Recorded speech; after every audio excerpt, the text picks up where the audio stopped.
Hey there, folks. My name is Brock Chart, and we're back at you with another rock tutorial. This one is Overdrive from Five Finger Rock Book 2. And this piece is a bunch of fun. I really like this one. This one is very much inspired by bands like Jet, come to mind, and Wolf Mother, maybe, and some Arctic Monkeys stuff.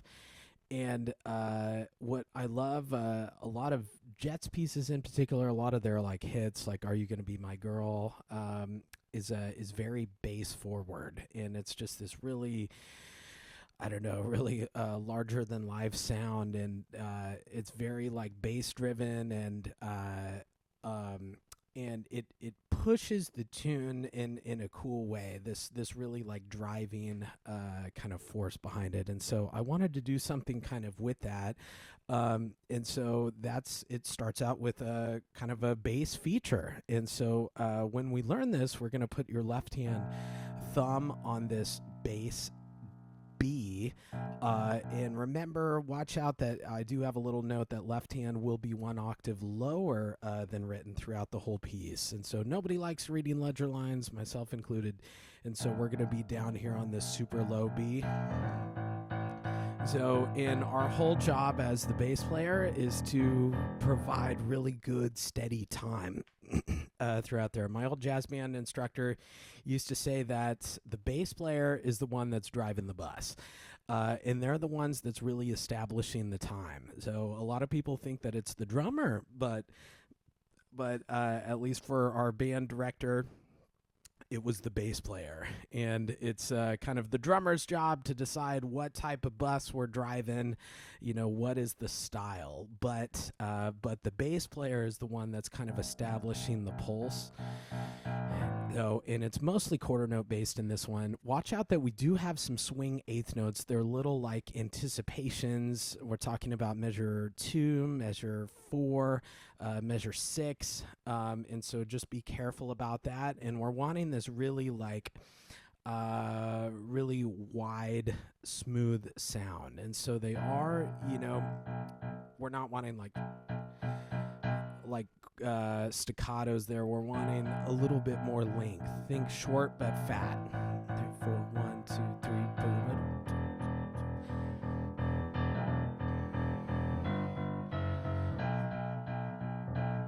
And it's kind of unusual. Our melody doesn't come in until like pickups into 11, which is a little odd. But I don't know. That's just how the tune ended up. So, and the real challenge with this piece is hand coordination and kind of having this super steady left hand going while this right hand is sounding effortless and kind of soaring, singing a melody over the top of it.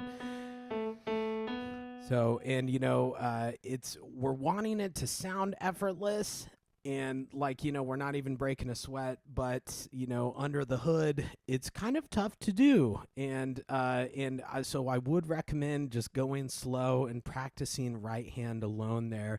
So let's try that. Your third finger in your right hand is going to be on D sharp, D for dog sharp, above middle C. And remember, we do have those swing eighth notes. So let's give ourselves 2 beats here, and we'll play that together. 1, 2, 3, and 4. 1, 2, and 4.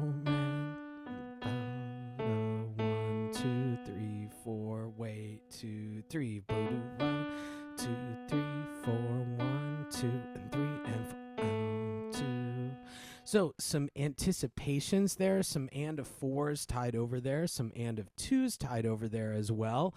I do like, I'm noticing doing these videos, I do like to do some of these repeated notes where they're accenting the second one.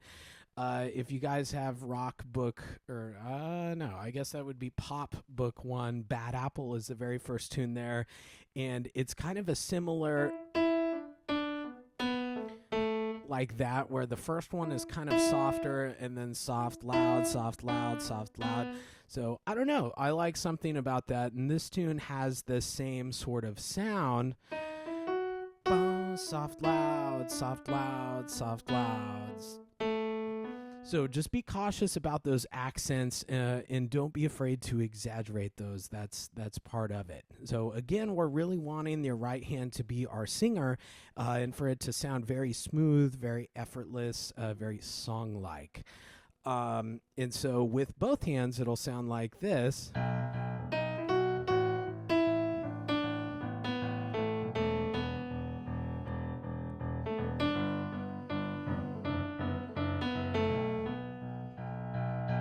So this kind of left hand is just like our driving force behind it. It's not moving. It's rock solid. It's rock steady. It's not moving anywhere. And this right hand kind of dances and sings around it.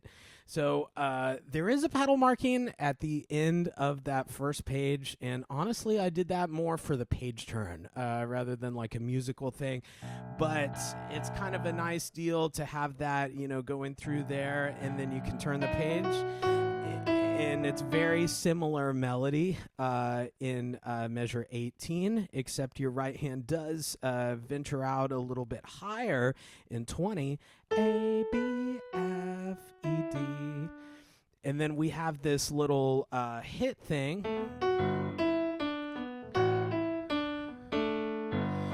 And then this, I think, is really like the pre-chorus happening right in like 25. So, it's been, I don't know, maybe about like a mezzo piano, mezzo forte up to this point, and then we're going to kind of drop down and build up until the chorus happening on that third page. And so we've kind of seen 2, 3, 4, that sort of motive rather, we've seen in measure 14 with this and a 4 tied over there, and we bring it back in measure 22 or pickups into 23. 1, 2, 3, 4, 1, 2, 3, 4. And that's really the first time where the left hand is taking a break. And we do have some accents there, so just be careful about that. Remember, those type of accents in the left hand in 24 or 23 and 24 are marcatos. Some people might call them housetops. They're short but fat, and so they're going to have a little bit more weight onto them. So, and then let's see, here in 25, this is where the pre-chorus happens. And we have some dynamic markings there, crescendo, poco a poco. And so that's get louder little by little. And so this is really the first time that our left hand is doing something different than our just straight up quarter notes. And we're kind of playing with our audience a little bit. Most of the strong beats, in classical music are 1 and 3, but in jazz music, it's very much 2 and 4. And so that's really what we're going to be 1, 2, 3, 4, 1, 2, 3, 4, 1, 2, 3, 4, 1, 2. So we're only doing 2s and 4s there. So, and it's kind of underline under that melody. And so really exaggerate the dynamics here. So let's go pickups into measure 23. 1, 2, 3. 1, 2, 3, 4. 1, 2, 3, 4. 1, 2, 3, 4. 1, 2. And you can get louder here. And then we start our quarter notes.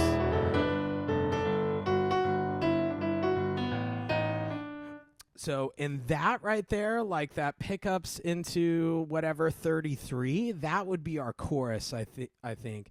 So, and I've shared a couple of times in these videos, kind of depends, but every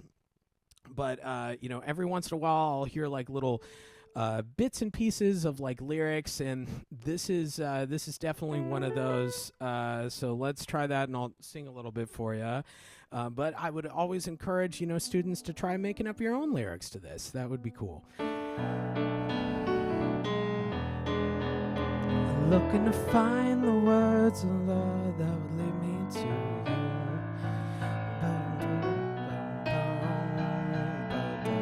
And that's really just looking to find the words of love that would lead me to you. So yeah, it's only just like a couple of words every now and then, but yeah. So if somebody wants to finish it for me, hit me some royalties a little bit from the radio sales, and the rest is yours. But Yes, the left hand is back to those quarter notes there once we start that chorus. You know, the chorus is the part that everybody knows. Everybody's screaming in the shower and in the car. And so we're wanting energy there. And so that left hand is bringing back that like driving force sort of thing. We do bring back elements of the right hand melody too that we saw on the first page. Those kind of repeated accent notes there. And then we have this kind of almost like a Picardy third where it shifts to B major briefly, and then it goes back, and then we see the same thing, and you can kind of do like light pedal here, and it's really for like fullness and sound. So just watch out for that.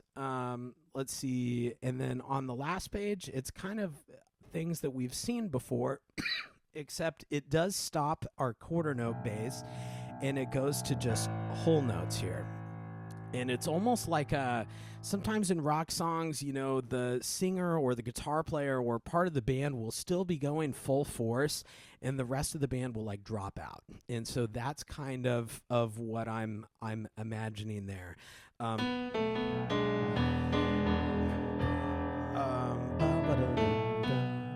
And then this is the last phrase, the melody. And you can kind of hear that bass player has dropped out,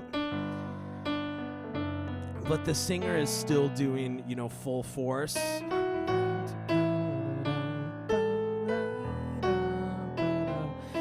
Ooh, if I can hit the right notes today.